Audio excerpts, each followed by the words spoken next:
I remember the exact moment when I realized something was seriously wrong. It was a Tuesday morning. I had slept 8 hours. My alarm went off, I opened my eyes, and the first thought in my head was, I am already exhausted. Not groggy, not slow, exhausted, like I hadn't slept at all. And I remember lying there thinking, what is wrong with me? If that moment sounds familiar to you, stay with me. Because what I eventually figured out changed things in a way that has actually lasted. By the end of this video, you are going to understand why you feel this way and what is actually worth doing about it. The frustrating thing about being always tired is that everyone around you has an answer. Sleep more, drink more water, exercise, stop drinking coffee after noon. And you try all of it. You go to bed earlier, you buy a new pillow, you download a sleep app, and you still wake up feeling like you have been dragged through something. I know because I did all of that. And for a long time I thought the problem was me, that I was somehow too weak, too undisciplined to just feel normal. But here's the thing nobody was telling me. Being always tired is rarely about sleep. Not at its root. Tiredness that does not go away, that shows up even after a full night, that sits in your chest like a weight. That is a different kind of tired.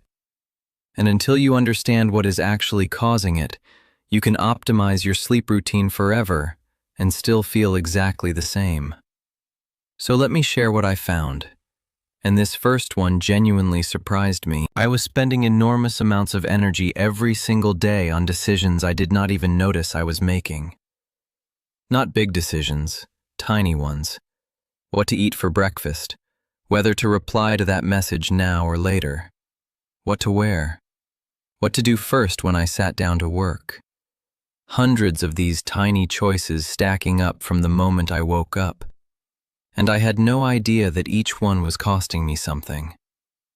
A detailed look at this was published in the journal Social, Psychological, and Personality Science in 2011, which found that the quality of decisions consistently worsened as the day went on, what the researchers described as mental resource depletion.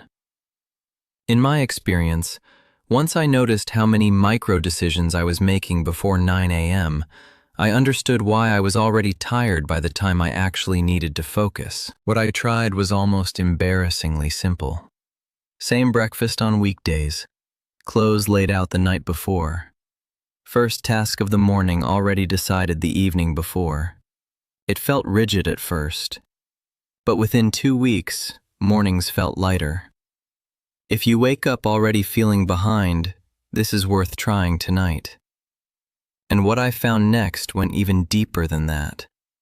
I had been carrying a kind of background noise in my head for years without recognizing it. A low hum of unfinished things. Emails I had not replied to. Conversations I had been avoiding. Small tasks sitting on a mental list for weeks. All of them running quietly in the background, draining something every single hour. Even when I was doing nothing. This is known in psychology as the Zeigarnik effect, first described by Soviet psychologist Bluma Zeigarnik in the 1920s. The mind's tendency to hold on to incomplete tasks more persistently than completed ones. In my experience, having dozens of small, unresolved things floating around created a constant low-level mental drain that no amount of sleep could fix.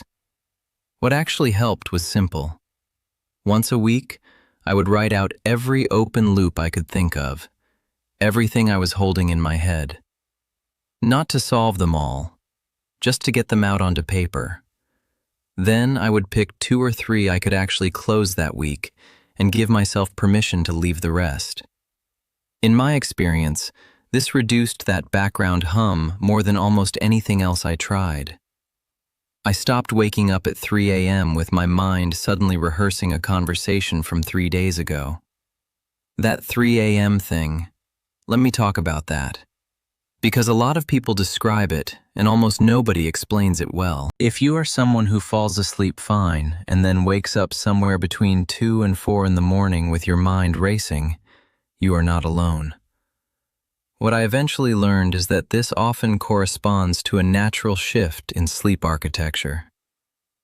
Sleep in the second half of the night is lighter, more REM heavy, and the body's cortisol, the hormone that prepares you to wake and face the day, begins rising from around 3 a.m. onwards. A 2019 overview in the journal Endocrine Reviews documented how this cortisol awakening response is a normal process, but in people already under chronic stress, it can trigger full wakefulness earlier than it should. In my experience, the 3 a.m. wake-ups did not go away until I dealt with what was creating the underlying stress, not just the sleep itself. It means the answer is not a better pillow, but it also means there is something real you can address. The third thing I changed was one I genuinely resisted for a long time. I stopped ending my evenings with my phone. Not because I read some article telling me screens are bad. I resisted because I genuinely did not believe it would make any difference. The phone was just how I wound down. Except I was not actually winding down.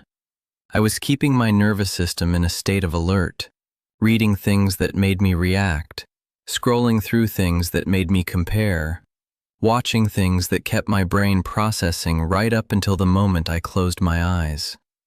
And then I wondered why I woke up tired.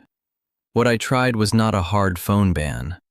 I moved my phone charger to a different room, just physically inconvenient enough that I stopped reaching for it automatically.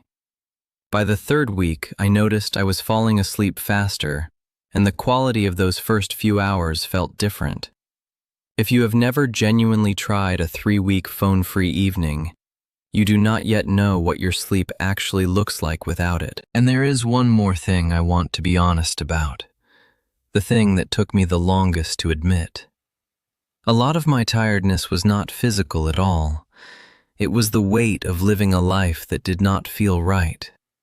Going through the motions, doing work that drained rather than energized, saying yes to things I did not want to do, being surrounded by obligations that had accumulated over years until they felt like furniture, just part of the house, impossible to question. This kind of tiredness is real.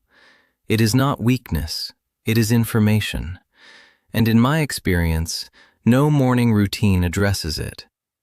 The only thing that helps is honestly examining what you are spending your energy on and asking whether it is actually worth it.